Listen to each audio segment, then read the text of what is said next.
No, she's not. And don't get out until I get home. It don't always work, but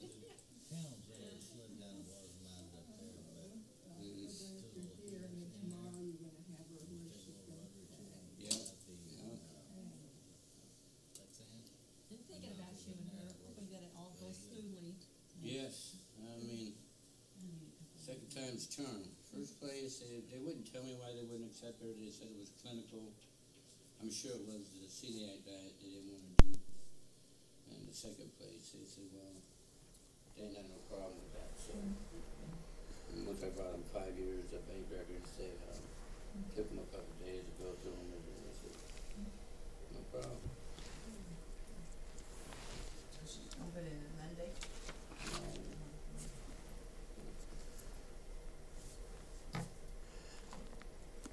You don't miss her at home. Mm-hmm. You don't miss having her at home. Oh, I know it. It's really a bittersweet, you know. I mean, I won't have to worry about her no more every day, every day, every day, every day. You know, and yeah, I do love her and I care about her. And I, you know, You can visit her when you can, as much as you can. oh yeah. Oh, trust me, I've got a choice. I have. If not, Yeah, she may not be in the house, but she's still gonna still expect me to be there. so when I take your phone number, is there a pen still there that I could What do you need? A pencil? Absolutely. We can give you all kinds of pencils. One that might not be sticky. And I can't make notes, thank you. There you go. All right. We're in Acts the 16th chapter. We've been talking about, in this lesson, we've been talking about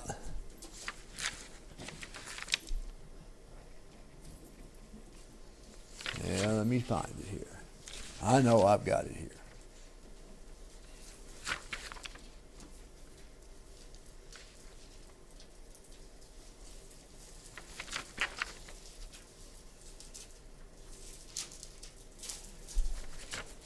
Okay, we've been talking about teaching.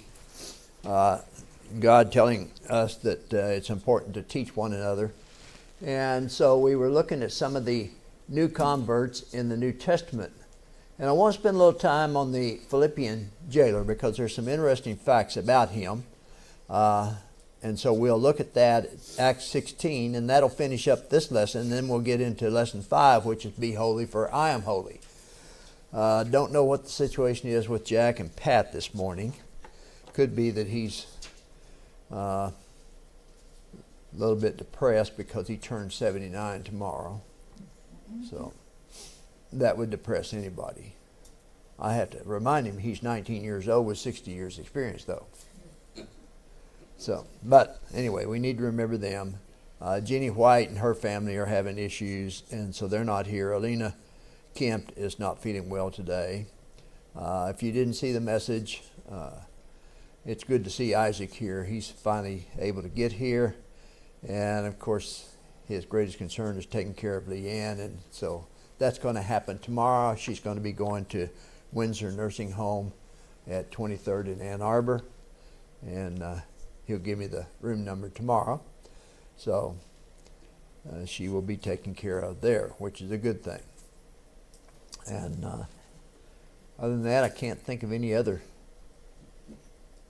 individuals. So let's go to our Heavenly Father in prayer. Our most loving Heavenly Father, we are so thankful for your love and your patience with each and every one of us. And we're thankful, Father, for the many blessings you've blessed us with, especially the spiritual blessings, for your Son who loved us enough that he was willing to suffer and die on the cross for the sins of the world. And we're thankful, Father, for your saving grace. We're thankful for your word and the privilege we have being able to study your word without fear of persecution. We're thankful, Father, for each and every member of this congregation, and we ask that you would be with us, that we'd always have a desire to assemble together to encourage one another. And we're thankful, Father, for the talents that you have given us, and we ask that you would give us additional talents that we might be able to do greater things in thy vineyard. We ask, Father, that you'd help us that we might grow spiritually, and with that spiritual growth would be numerical growth as well. We ask, Father, that you be with our members who are not able to be here today because of sickness and poor health, some due to age and because of the weather are not able to get out, and we ask that you would be with them as well.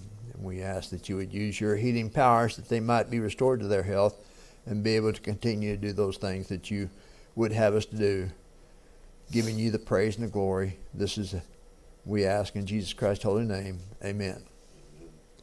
All right. In Acts the 16th chapter, we're going to talk about the Philippian jailer. This man was probably not a religious man. And even if he was, he would not have been a Jew because he worked as a jailer in the Roman prison. He made no plans to hear Paul and Silas preach. And remember, Paul and Silas are in prison at this point. They're in the inner chambers. His only relationship was that they were indeed prisoners, and that was the only relationship he had with them. But look at Acts the 16th chapter, and let's read verses 23 and 24. There he is. I thought you were depressed because you're turning 19 tomorrow with 60 years experience. Too late, Aaron.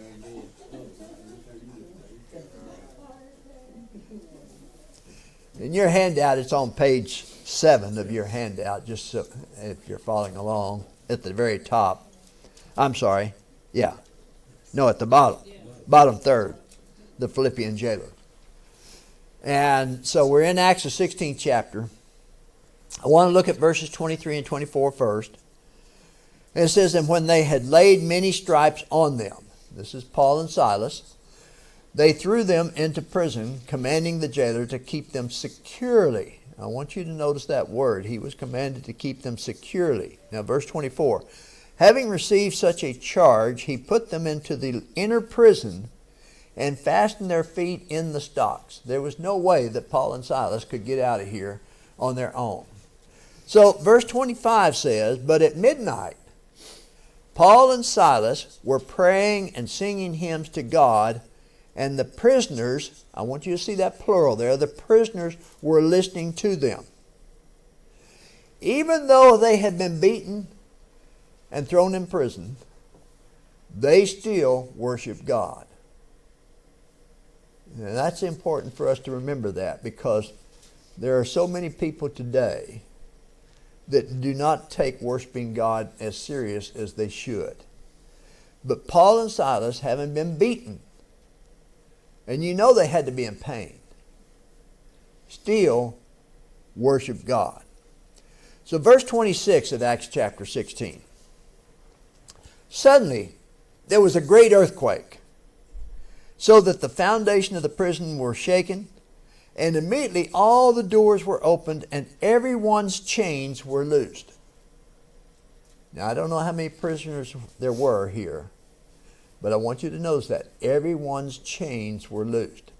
And that's going to be important here as we continue to look at this story here. Remember that it was customary to hold a jailer responsible for the safekeeping of the prisoners. He had already been told to secure them securely and to subject them to punishment due to them. If he allowed them to escape, then there was another issue here. In Acts the 12th chapter, Peter was put in prison. Look at verse 19 of Acts the 12th chapter.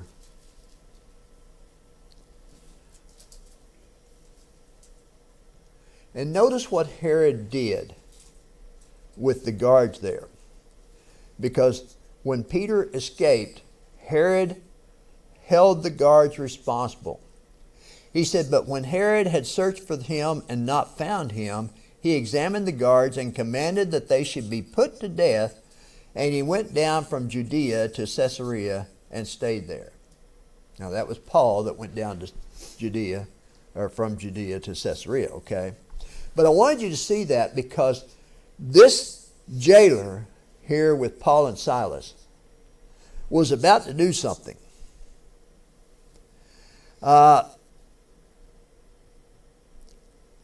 And this was what the jailer was in the process of doing when Paul cried out to the jailer. Go back to the 16th chapter and look at verse 28.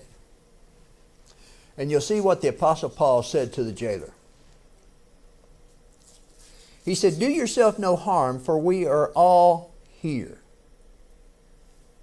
Now again, it wasn't just Paul and Silas. Now I find this a very interesting story, because even though everybody's chains were loosed, the gates were open, or the doors were open, all the prisoners stayed there. Not one of them left. And yet, these other prisoners, there's no evidence that they were Christians. There was no evidence that they were following Christ. But they sat there in their chains and they heard Paul and Silas singing and praying to God. That had to have an impact. One of the interesting points about this then is that since they did not escape, even though the doors were open. So when the jailer realized that everyone was still in their cells, he asked what he had to do to be saved. Salvation was not at that very moment in the Scriptures. The Scriptures tell us that he and his household were taught. Look at verses 29 through 33 of Acts chapter 16. 29 through 33. Then he called for a light, ran in, and fell down, trembling before Paul and Silas. And he brought them out and said, Sirs, what must I do to be saved? So they said, Believe on the Lord Jesus Christ, and you will be saved, you and your household. Then they spoke the word of the Lord to him and to all who were in his house. And he took them to the same hour of the night and washed their stripes, and immediately he and all his family were baptized. But they were baptized after they were taught. They leave that part out. Who leaves that part out? Those who say that all they have to do is believe. Yeah. That's all it said there. But that's not all it said there. Right. And that was the point of all of these converts here. Every one of them heard the word, was taught the word before they obeyed the word. And the point is that we can't obey the word without knowing exactly what it is that we are supposed to obey. You can't go out here to the street on May Avenue, whether you're going north, south, east, or west, and you can't obey that traffic light. We always call it a stoplight. I've never figured out why it's a stoplight, because it's a green light as much as it is stop. But you cannot obey that unless you know the rules. Don't tell Congress that. Do what? Don't tell Congress that. Well, Congress is a different matter. So, but this is the point here. Once again, we see the principles at work. Those who come to God must first be taught. And that was the lesson here. Any comments? Yes, Noah. It shows that our actions can convert other people, just our actions. Oh, absolutely. Absolutely. It's very difficult to say that we are a Christian when we don't act like a Christian. It's very difficult to teach others when we don't walk and talk like Jesus Christ. And we can invite people to come to services, but they're going to look at us as individuals, the life that we live. And if we're not living a life such as the only Bible that they might read, then it's very difficult for us to get people to come to God. And so this is the important lesson that we can learn from this. Any other comments? All right, so the next lesson we're going to look at, it is written, Be holy, for I am holy. When we studied the book of Leviticus, remember that was the theme of that book. Be holy, for I am holy. The word holy has three meanings as it is used in the Bible. What do you think it means? Set apart. That's what always comes to Set mind. apart, okay. Do what, Pat? That's what always comes to my mind. You are set apart Okay, for God's purposes. okay. That's it, set apart, holy and righteous. Holy and righteous, okay. Being separated from the world. Being separated from the world, okay. I'm going to give you 3 words to simplify everything you just said, which everything you said is true. But holy means godly. Holy means sacred. And holy means dedicated. Be dedicated as I am dedicated. Be sacred as I am sacred. And be godly as I am godly. Does that make sense? So, godly means a state of righteousness and refers to people or to God, while the other 2 refer to places. Okay? Sacred and dedicated refer to places, okay? And things which are used in service to God, or which are set aside in honor of Him. Sacred and dedicated are a bit difficult to separate in that they may be used interchangeably. Many people do not understand the meaning of the word holy. And they seem afraid to use it except when it is applied to God or to His angels. But we, in 1 Peter chapter 1, verses 15 and 16, we are commanded to be holy. Peter said, "But as He who called you is holy, you also be holy in all your conduct, because it is written, be holy, for I am holy." So then to be holy is to be godly or righteous, isn't it? All right, so we have to ask ourselves, what does be holy involve? Verse 17. But if you address them as Father, the one who impartially judges according to each one's work. And that's what they were doing above. They were doing the works. Okay. Conduct yourself in fear and during the time of your stay on earth. And I find it interesting how important works are there.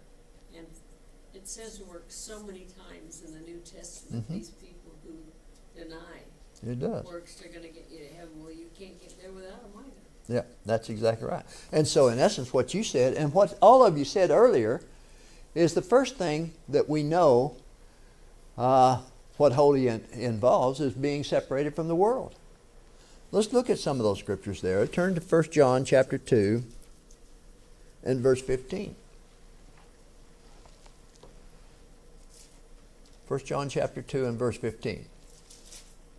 It says, "Do not love the world or the things in the world. If anyone loves the world, the love of the Father is not in him." I find it interesting, and I haven't decided whether I'm going to say a couple of words in the announcement or not yet. But our technology today is good and our technology is bad. And let me tell you what I mean by that. There are many religious organizations today, to include even some that have the name Church of Christ, because of the technology, our video and our big screens and stuff like that. They'll have Super Bowl parties tonight. That's their way of trying to get additional people to come into the building. Okay? They'll have it at the building? Yeah. Who? Oh, They can put the game up on their big screen. That's the bad thing about technology. What church is that? Now, the good thing about our technology is that we have the ability to record things like that, so we can still come and worship God and serve God, but we can record it so we can go home and watch it and enjoy it and know that we have not forsaken God. well, that- When you think about it, anytime we take something like the Super Bowl and we choose to stay home and watch the Super Bowl instead of coming to worship God, then that becomes the idol. And we have to watch those things. So, this is the idea here. Do not love the world or the things in the world. If anyone loves the world, the love of the Father is not in him.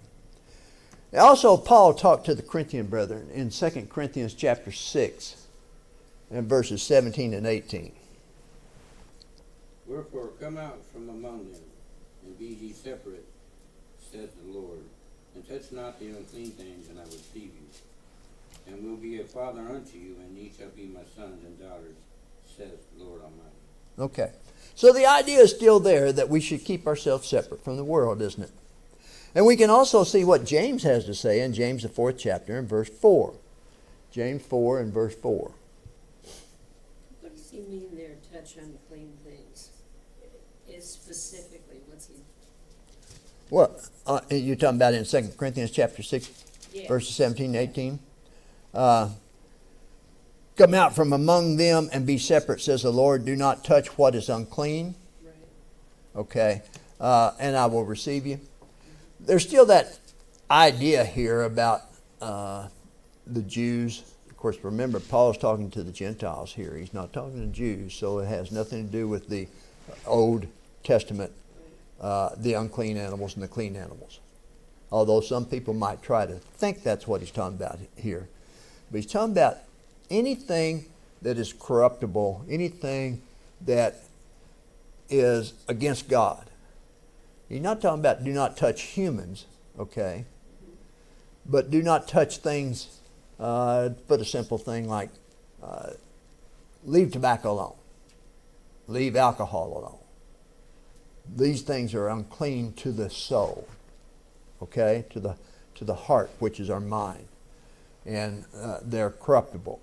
And so that's what Paul is saying. Stay away from things that will cause you to not keep yourself separated from the world. Okay? Good question. So, James in chapter 4, verse 4 says, adulterers and adulteresses, do you not know that friendship with the world is enmity with God? Whoever therefore wants to be a friend of the world makes himself an enemy of God. And so, again, it goes back to the same idea that anything that we put priority in the world over serving God becomes the idol, becomes the item that we are preferring over God. So the words are frequently used to denote those who are faithless towards God, and are frequently applied to those who forsake God for idols then.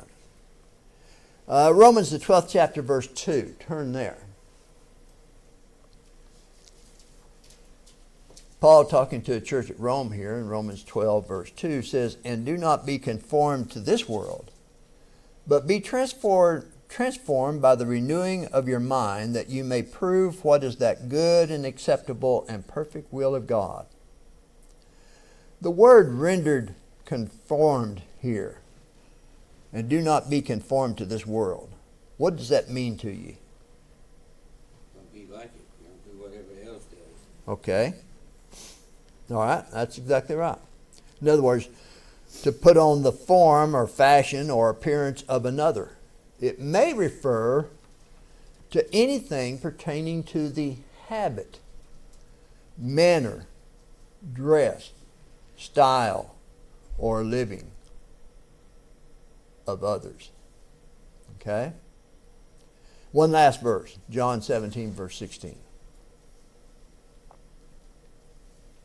This is like Jesus, the disciples are not of the world. Jesus made this statement. He said, they are not of the world, just as I am not of the world. And that's the idea of being separated from the world. Any comments? I still can't get past people coming together to worship the Lord, and yet they substitute him for a game. That's just so bizarre. You Well- even say you're worshiping the Lord. Oh, I just find it disgusting. Well, it is, but you know, we've alluded to some of these things before. When religious organizations start having their snack bars, I was talking to our insurance agent. He came down here what was it, 2 weeks ago, I guess. We met with him, and he was going over our insurance and everything. And of course, they insure a number of different religious organizations. And that big religious organization on Portland there, I mean, huh? Crossings? Yeah, Crossing. I've watched that building expand and expand and expand.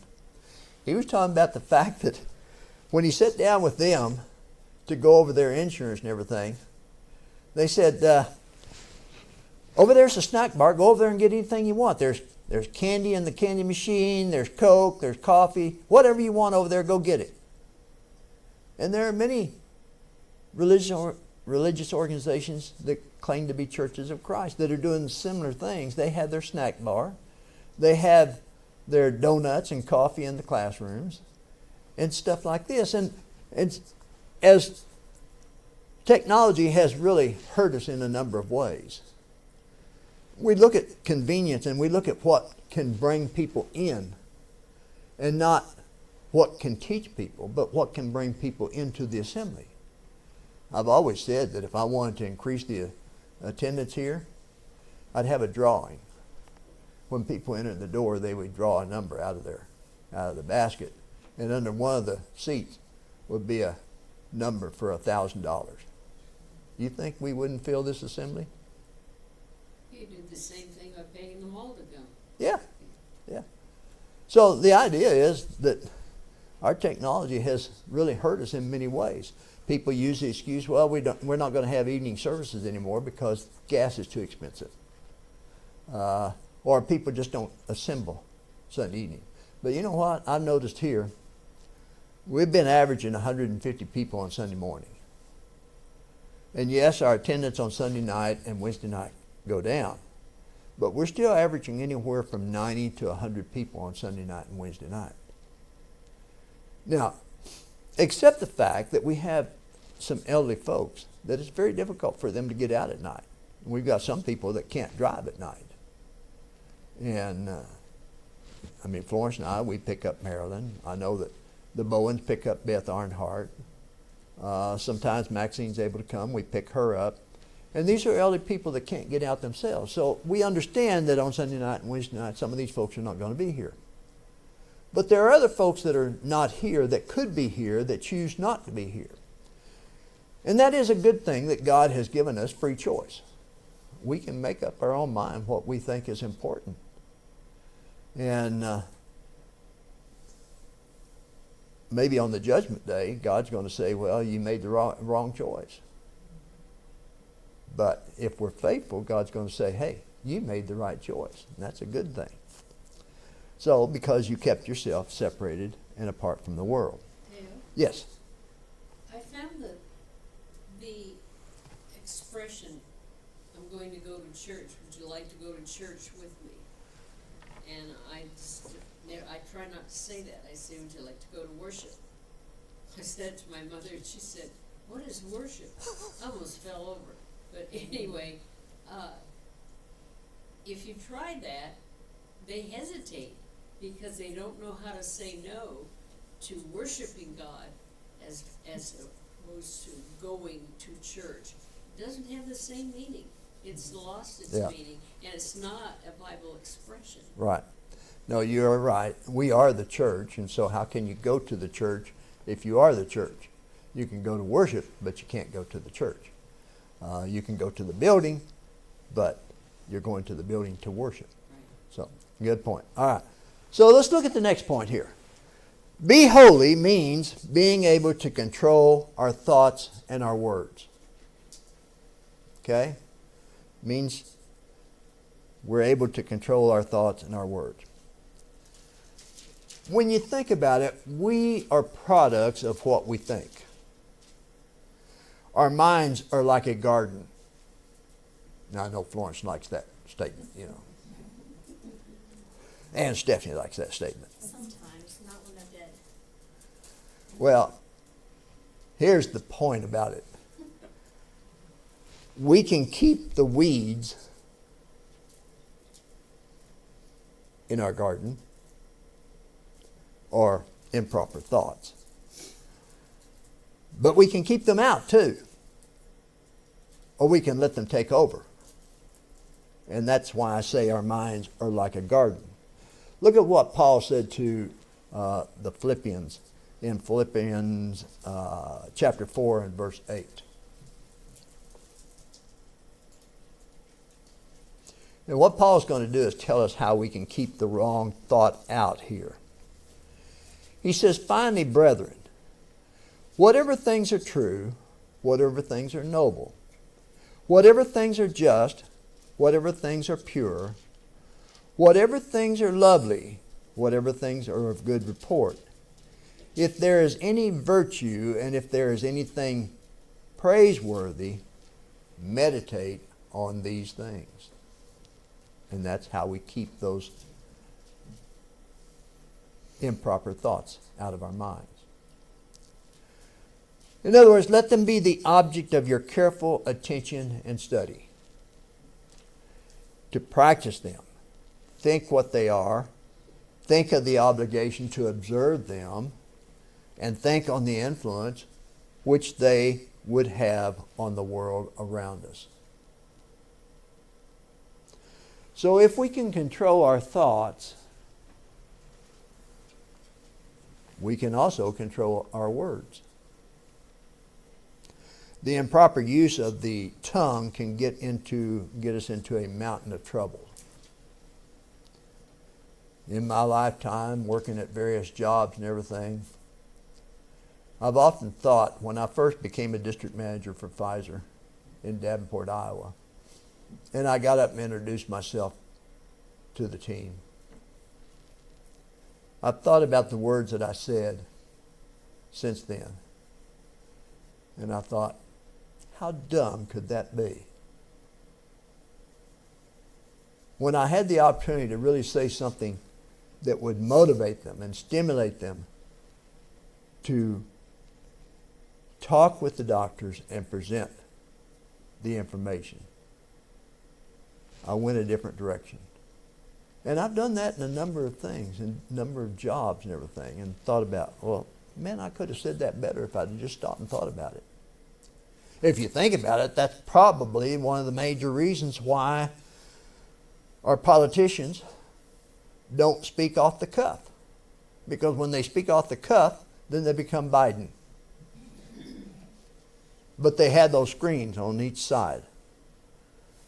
And if you've never been up there, you don't know what the purpose of those are. They look like just a clear screen. But they're slanted in such a way that there's somebody in the back there that's scrolling the words on those screens. And they're actually reading them. They'll go from side to side and everything to look like they're talking to the audience, but they're reading from the screen. Now, good politicians will rehearse their speech so they know what is being said. And the person in the back can speed it up and can slow it down based on the politician. But that's how they can make sure that they don't make any mistakes unless they start speaking off the cuff. Well, that's the idea here, is that we can control our thoughts if we think about what we're going to say before we say it. And so let's look at some of the things that the tongue is called. In Job, the 5th chapter, verse 21, perhaps no evil is more dreadful than what Job says. He describes it as the scourge of the tongue. Evil speaking, detraction, backbiting, slander, tale-bearing, whispering, scandalizing are some of the terms which we use when endeavoring to express the influence and the effects of the tongue. That member that can be so careless from time to time. Sometimes we can hurt people's feelings without even thinking about it. I think I told you, and I was just joking, and Dean knew I was joking too. Dean is the individual, our contractor here. And he came here because we meet with him every other week on Wednesday. He came here with his daughter. His daughter was looking to become a contractor herself. Very attractive young lady. She's a sophomore at University of Arkansas. And I was joking with Dean. I said, Dean, I said, you must have an awful beautiful wife because she's so much prettier than what you are.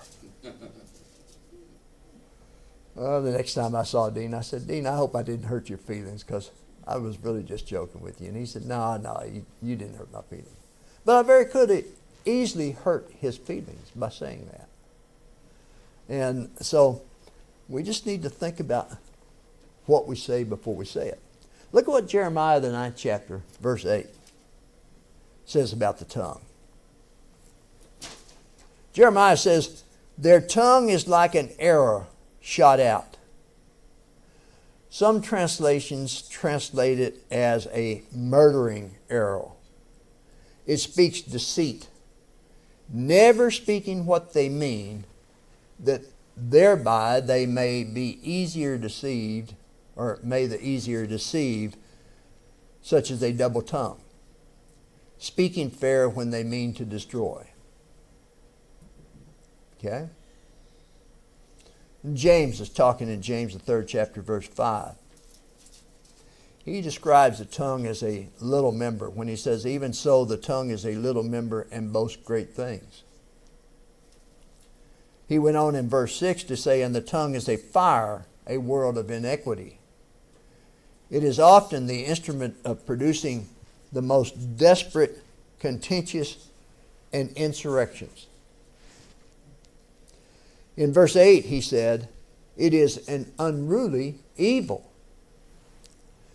an evil without restraint, to which no certain effectual check can be applied. Of the truth of this, no one can have any doubt who looks at the condition of the world. It is full of deadly poison, he goes on to say, often charged with malice, envy, anger, slander, and other things. Any thoughts? So let's look at what the tongue can do for us. James, continuing on in verse 9, he says, with it we bless our God and Father, and with it we curse men who have been made in the similitude of God. In verse 5, going back to verse 5 of chapter 3 in James, he says, the tongue can boast great things. In other words, it is used chiefly in a bad sense, or in this place, meaning the speaking of things too high and with an air of independence. Chris, you had a comment? You could also quote Romans 3:13 as Yeah. well, along the same line. Do what? On the topic you was talking to, you could also use Romans 3:13 as well. And what's that say? Let me get back to it. Their talk is foul like the stench from an oven grave. Their tongues are filled with lies.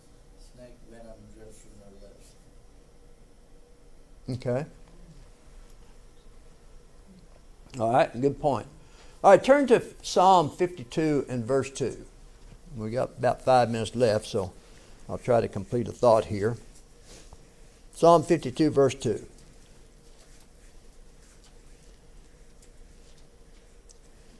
The psalmist says, your tongue devises destruction like a sharp razor working deceitfully.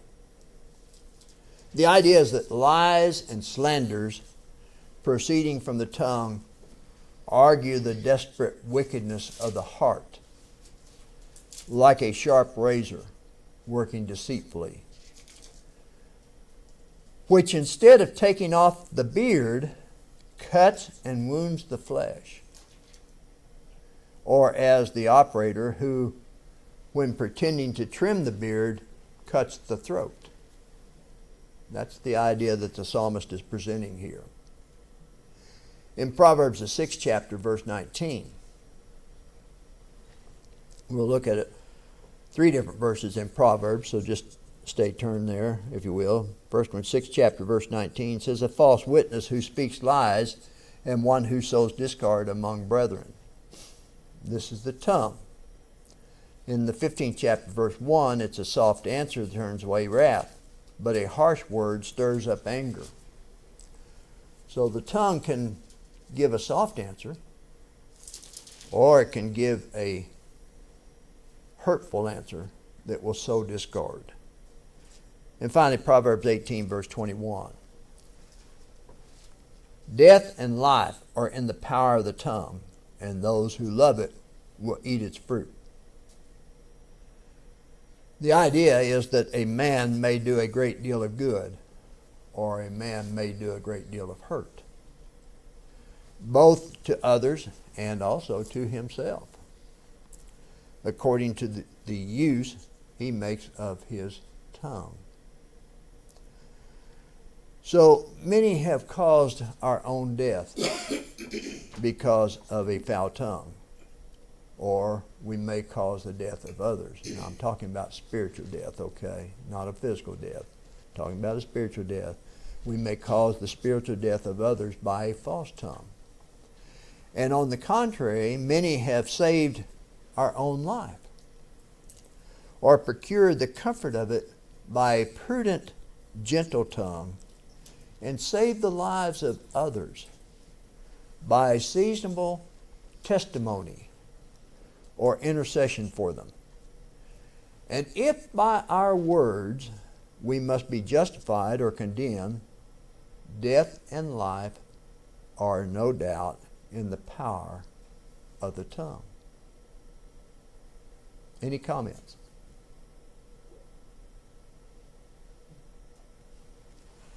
There are some things that are not attractive. If you look at Jeremiah the 18th chapter, I don't have that up there, I guess. Yeah. Let's see if I have it up here. No, I don't have it up here. Okay, Jeremiah the 18th chapter and verse 18. What it says is, let us attack him with the tongue. In other words, expose him by railing on him, telling lies about concerning him, representing him to be what we know the people hate, abusing him to his face, and informing against him. In Jude, verse 16, I don't know why I have, because I know there's only one verse or one chapter in Jude. Verses 15 and 16 is what I really meant, but I want to look at verse 16. It says, they mouth great swelling words, flattering people to gain advantage. And what Jude's saying there is when they make pretensions to wisdom and learning, or seem to attach great importance to what they say, and urge it in a pompous and positive manner, truth is simple, and truth delights in simple statements. So we don't have to. Now you hear some preachers, and I'll leave it at this. You hear some preachers that will get up there and start spouting Greek. 99% of the congregation have no clue what they're talking about. But they do that to try to impress you. And I look at several lessons, and when I'm trying to prepare material, if I see that they put the Greek in there, I try to get rid of it. Because I've always been taught that you try to teach a lesson to the person who has the, don't take this wrong, but has the lowest ability or the least ability to understand. You talk at their level. In other words, if I'm talking to a group of first graders, then I'll talk to first graders. If I'm talking to a group of elderly people, I'll talk at a level with elderly people. And that's the idea that the writer is trying to get across here. Any comments? Jack. So that's why when you talk to me like you're talking to a little kid. Well, I'm going to upgrade that, though, because tomorrow you'll be 19 with 60 years experience. So I'm going to upgrade my communication with you. Let's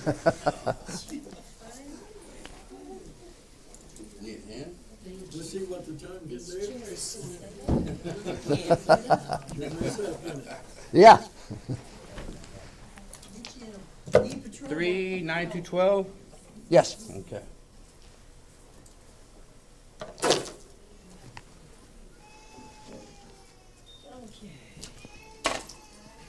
Dale, I'll be 79 tomorrow. I've got a doctor appointment Thursday, Wednesday,